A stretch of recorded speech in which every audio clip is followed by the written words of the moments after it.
On the show today, we're talking about phobias. My first guest is Karen, who is on the line now. Good evening, Karen. Good evening. Now, Karen, you have a fear of open or public spaces. That's right, yes. So, how long have you suffered from agoraphobia? Well, since I was a child, really. I've suffered this fear for about 20 years. Do you know what caused it? No, I don't know what caused it, actually. I've always been scared of going to places where there are a lot of people. For example, I try not to go into shopping malls, or buses, or airplanes, or anywhere where there are crowds of people. I just start to sweat and feel panic when I go into these places. Okay, how does your phobia affect your life? Not surprisingly, it has a severe effect on everything I do. I'm frightened of being alone, and I only feel safe at home. So, I can't go out to work. And I need to be with someone if I leave the house. I understand. But you have recently completed a course in graphic design. Is that correct? How did you do that? Yes, that's right. I've been a graphic designer for 5 months now. I studied the course online, and I do all my work from home. I don't have to leave the house at all, so it's the perfect job for me. That's great news. One last question. Have you had any treatment for your agoraphobia? Well, I have therapy once a week to help me overcome my phobia, and I'm now taking a new drug every day. I hope this drug will be more effective than the last one. Okay, good luck with everything, Karen, and thanks for talking to us this evening.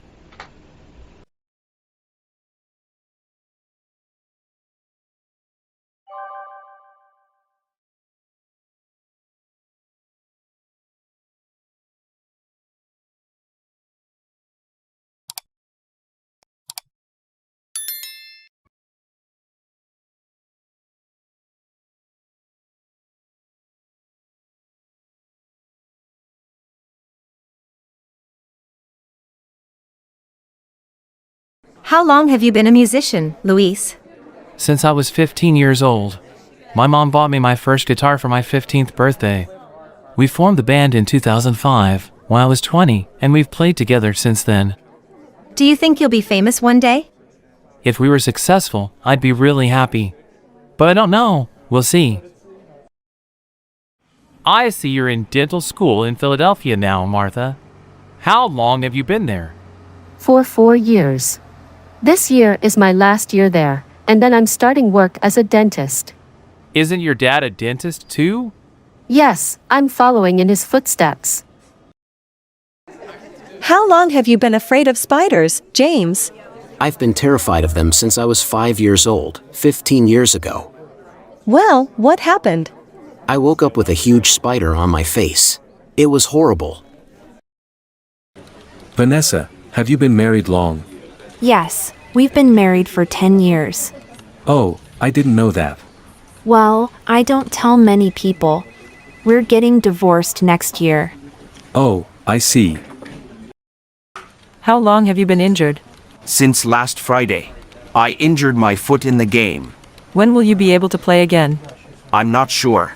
Maybe next Saturday.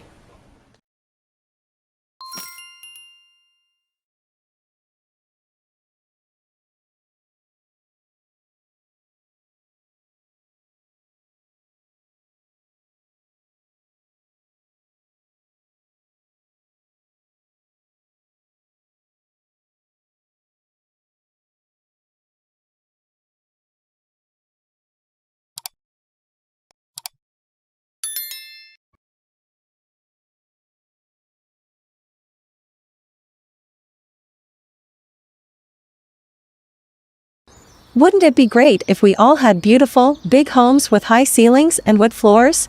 Well, today we're going to look at ways you can make your home look spacious, even if you live in a tiny, one-bedroom apartment. Jennifer White's job is to advise people on how to do just this, and she's here to give us some tips. Hello, Jennifer. Hello. So Jennifer, how can we make our small rooms look bigger? Well, what I always say to my clients is that if you follow a few simple design rules, even the smallest apartment can feel spacious.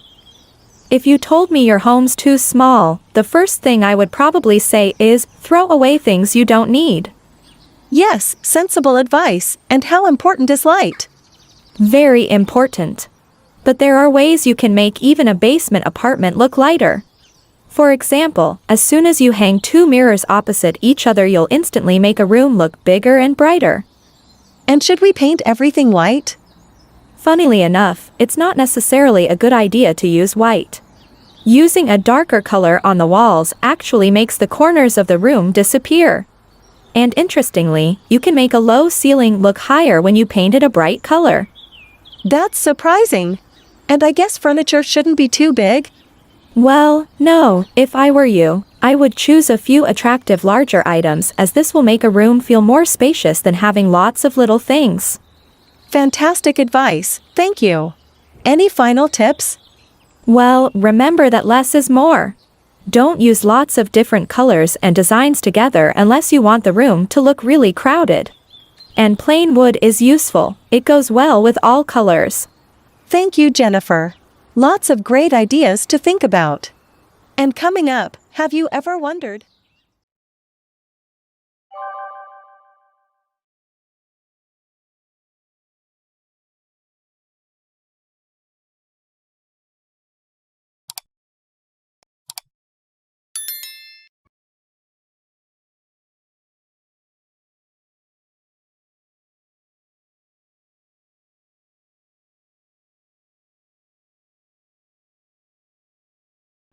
You look sharp, Betty. Thanks, I just had a job interview at Kelly's. The new department store? Yes. What was the interview for? The manager in ladies' fashion. You'd be great at that. How did it go? I don't think I got the job. Why? What happened? Well, it started okay. The interviewer asked me why I wanted to work there, and I said I was interested in fashion and told him I was looking for a job with more responsibility and the chance of promotion. Sounds good. He asked me what qualifications I had, and I told him I'd studied design at an art college. He also wanted to know if I'd had any relevant previous experience, and I said I'd worked in a bookstore for 2 years, so I understood sales and was good at dealing with customers. Okay, then what happened? He wanted to know why I'd left my previous job, so I told him I'd been laid off. But that wasn't your fault. No, I explained that bookstores hadn't been doing well recently because of the increase in online shopping. He asked me how I would make sure the same thing didn't happen at Kelly's. I replied that I thought clothes shopping was different because customers preferred to see the clothes. And I said they liked to try things on to make sure that they fit well. That sounds like a good response. So what went wrong? Well, he asked me where I'd bought the clothes I was wearing, and I admitted that I'd gotten my shoes on eBay, I'd bought my suit online too, and that I'd made my shirt myself. He didn't look very pleased. I think he was worried that I wasn't really serious about the job I'd applied for.